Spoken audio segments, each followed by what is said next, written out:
জায়গাটা এখন এই রকমের দেখুন। এখানের পাথরগুলি কালো, পাথর আপনি অনেক ধরনের দেখেন, কিন্তু এখানে পাথর কালো।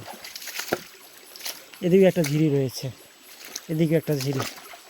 যেহেতু পাথরগুলি কালো, তবে সাবধানে যেতে হবে, সাবধানের শেষ নেই, অবশ্যই সাবধানতা অবলম্বন করে যেতে হবে।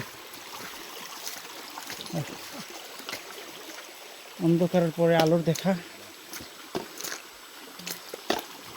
সব জায়গা আসা। আমরা প্রায় সকাল 8টা থেকে হাঁটছি, এখন বাজে প্রায় 1টা। আমরা এই পর্যন্ত 25টা ঝর্ণা অলরেডি দেখে ফেলছি। আপনারা তো ভাববেন তাহলে আর কেন, কারণ আমরা অনেক উঁচু একটা ঝর্ণা দেখার জন্য আসছি এবং সেই ঝর্ণার সন্ধানে চলে আসছি।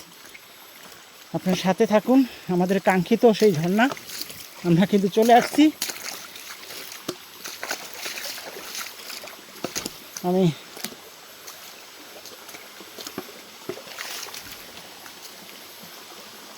অনেক রিস্ক, যাওয়াটাও কঠিন, তো মোবাইলটা পুশ করি।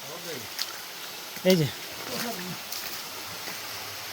ঝর্ণা দেখুন, কটা ঝর্ণা দেখবেন আপনি, সত্যি অসাধারণ। আর আমরা মূল ঝর্ণা সামনে যাচ্ছি, এটা ছোটো ঝর্ণা এই আর কি।